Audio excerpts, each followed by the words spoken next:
कंकाल का रहस्य। चौरा गांव के खेतों में इन दिनों खुदाई का काम चल रहा था। असल में इसी गांव से होकर एक अच्छी सड़क गुजरनी थी, इसलिए यहाँ खुदाई शुरू की गई थी। अचानक एक दिन खुदाई करने वाली मशीन से कुछ टकराता है। बाद में जब खोजबीन की जाती है तो वहां से 2 कंकाल मिलते हैं। पुलिस गांव के लोगों से पूछताछ शुरू करती है। आप लोगों को क्या लगता है ये किसके कंकाल हो सकते हैं? अरे साहब, हमें क्या पता ये किसके कंकाल है, आप ही लोग पता लगाइए। हम लोग तो बहुत ज्यादा डरे हुए हैं। हाँ, हमारी फॉरेंसिक टीम अभी आ रही है।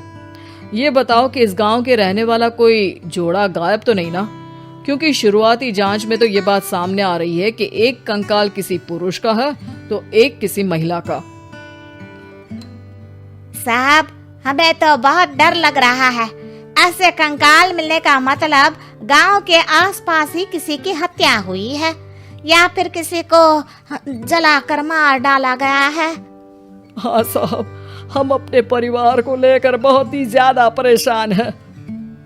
देखिए, आप लोगों की परेशानी हम समझ सकते हैं, लेकिन आप लोगों को पुलिस का सहयोग करना होगा, क्योंकि आपके सहयोग के बगैर हम ये पता नहीं लगा सकते हैं कि आखिर ये किसके कंकाल है और इनकी हत्या किसने की। ठीक है साहब, गांव के लोग आपका पूरा सहयोग करेंगे। हाँ साहब, पूरा सहयोग करेंगे।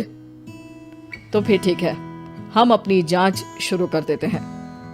कुछ दिन बाद जांच रिपोर्ट आ जाती है।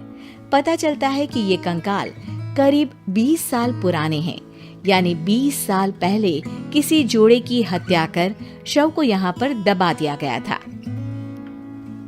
इंस्पेक्टर राघव, ये बताओ कि 20 साल पहले की मर्डर मिस्ट्री क्या आप सुलझ सकती है? हाँ सर, क्यों नहीं, लेकिन अब सबूत और गवाह काफी मिट गए होंगे। मुश्किल तो होगी, लेकिन शायद किसी परिवार को इंसाफ मिल सके। इंस्पेक्टर राघव, आप बिल्कुल सही कह रहे हैं। किसी परिवार को तो इंसाफ मिलेगा ही और किसी को उसके किए की सजा भी मिलेगी। जी सर, मैंने तो जांच शुरू भी कर दी है। 20 साल पहले इस गांव के 2 जोड़े अचानक कहीं गायब हो गए थे। मैंने दोनों ही परिवारों के बाकी के सदस्यों से बातचीत शुरू की तो उन्होंने बताया कि उनके बच्चे शहर गए थे, लेकिन आज तक वापस नहीं लौटे हैं। लेकिन ये दोनों शव किस परिवार के सदस्यों के हैं, ये कैसे पता चल सकेगा? सर, मैंने डीएनए टेस्ट करवा लिया है। आज शाम तक इसकी रिपोर्ट भी आ जाएगी। अच्छा, ठीक है। उसी शाम को सर, डीएनए रिपोर्ट के मुताबिक ये दोनों ही लाशें चौरा गांव के रहने वाले प्रधान सुल्तान सिंह के बेटे और बहू की है। लेकिन इनकी हत्याएं किसने की है, ये कैसे पता लगेगा? इसी का तो पता लगाने की कोशिश में जुटा हूँ सर। आज सुल्तान सिंह से मिलने भी जा रहा हूँ। मेरा बेटा और बहू तो मेरे लिए सिर्फ यादों में ही रह गए थे। हमें उनकी लाशें तक नहीं मिल सकी थी। आज 20 साल बाद उनके कंकाल मिले हैं। मैं अब किसके लिए जीऊं?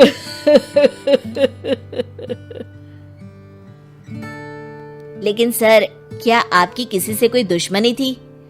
अपने बेटे बहू की हत्या के लिए आप किसे जिम्मेदार मान रहे हैं? अब मैं किसका नाम बोलूं?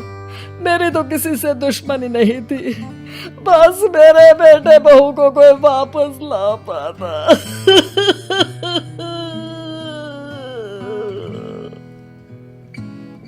इसके बाद सुल्तान सिंह फूट फूट कर रोना शुरू कर देते हैं। सर, अब आप इनका अंतिम संस्कार करवा सकते हैं। कम से कम इनका शरीर ना सही, इनका कंकाल तो आपको मिला है। लेकिन हाँ, अगर आपको कुछ भी याद आए तो जरूर बताइएगा। मेरी तो बेटा अब उम्र हो गई है, लेकिन मेरे बेटे और बहू के हत्यारों का जरूर पता लगाइएगा, क्योंकि जब तक हत्यारे पकड़े नहीं जाएंगे मेरा मन नहीं मानेगा। सर, हमारी पूरी कोशिश रहेगी हत्यारे को पकड़ने की। लेकिन एक बात बताइए, उस वक्त आपको किस पर शक गया था? उस वक्त मेरे एक ड्राइवर को पकड़ा गया था, लेकिन सबूतों के अभाव में उसे छोड़ दिया गया था। अच्छा, और ड्राइवर पर कैसे शक हुआ था? क्योंकि उस दिन ड्राइवर छुट्टी पर था। उस समय लेकिन लाश क्यों नहीं मिल सकी थी? उस वक्त पुलिस ने बहुत कोशिश की थी, लेकिन दोनों की डेड बॉडी नहीं मिल सकी थी। ठीक है, हमारी तफ्तीश चल रही है, मैं फिर आऊंगा। इसके बाद इंस्पेक्टर वहां से चला जाता है और सुल्तान सिंह अपने बेटे और बहू की याद में खो जाते हैं। कुछ दिन बाद सुल्तान सर, एक बात बताइए, जब आपके बेटे बहू की हत्या हुई थी, उसी के आसपास आपके ही गांव का रहने वाला एक और जोड़ा उसी वक्त गायब हो गया था ना?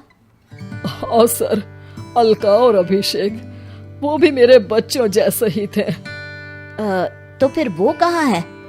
उनका भी आज तक पता नहीं चल सका, लेकिन बताते हैं कि कुछ साल पहले अभिषेक को गांव के ही किसी आदमी ने मुंबई में देखा था, लेकिन फिर वो गायब हो गया। यानी अभिषेक और अलका की हत्या नहीं हुई थी, बल्कि उन्होंने किसी वजह से खुद ही गांव छोड़ दिया था। हाँ, हो सकता है, क्योंकि अभिषेक मेरे बेटे संतोष का अच्छा दोस्त था और उसका मेरे घर भी आना जाना लगा रहता था।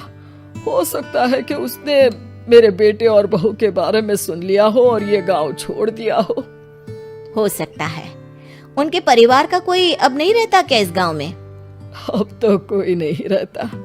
एक चाचा थे, लेकिन उन्होंने भी अपना पुश्तैनी मकान बेच दिया है। वो भी अब कहीं शहर में ही बस गए हैं। ओह, अभिषेक और अलका के बारे में भी पता लगाना होगा। हो सकता है कि वही इस हत्या के बारे में कुछ बता सके। हो तो सकता है, लेकिन वो बेचारे तो खुद ही वक्त के मारे थे, वो क्या बताएंगे।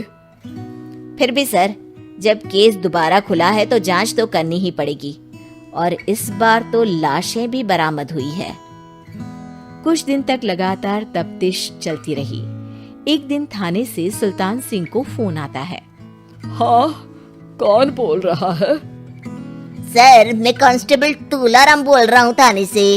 आपको थाने आना पड़ेगा। थाने? लेकिन क्यों? सर, किसी की पहचान करवानी है। अच्छा ठीक है, मैं दोपहर तक पहुंचता हूँ। सुल्तान सिंह दोपहर में थाने पहुंचता है। कई पुलिस के अधिकारी वहां मौजूद रहते हैं। सर, आपके बेटे की हत्या का रहस्य आज शायद सुलझ जाए। अच्छा इंस्पेक्टर राघव, पर वो कैसे? सर, उस आदमी को देखिए, क्या वही अभिषेक है? सुल्तान सिंह की आंखों में हैरानी से आंसू आ जाते हैं। हाँ सर, यही अभिषेक है। ये आपको कहाँ से मिला? सिर्फ अभिषेक ही नहीं, बल्कि इसकी पत्नी अलका भी इसके साथ है। मैडम, जरा अभिषेक की पत्नी को लाइए। जैसे ही अलका को पेश किया जाता है, सुल्तान सिंह जमीन पर गिर जाते हैं। सुल्तान सर, क्या हुआ आपको? आप अलका को देखकर गिर क्यों गए? सुल्तान सिंह सर पकड़कर बैठ जाते हैं। ये अलका नहीं, बल्कि ये तो मेरी बहू रितु है। पूरा थाना एक दूसरे का मुंह देखने लगता है। क्या? इसके बाद हर किसी को दो कंकाल और हत्या का रहस्य समझ में आ गया। अभिषेक और रितु ने मिलकर संतोष और अलका की हत्या की थी और लाश को जमीन के नीचे दबा दिया था। आज 20 साल बाद इस हत्या का रहस्य खुल सका था कि अवैध प्रेम संबंध में दो मासूमों की जान गई थी।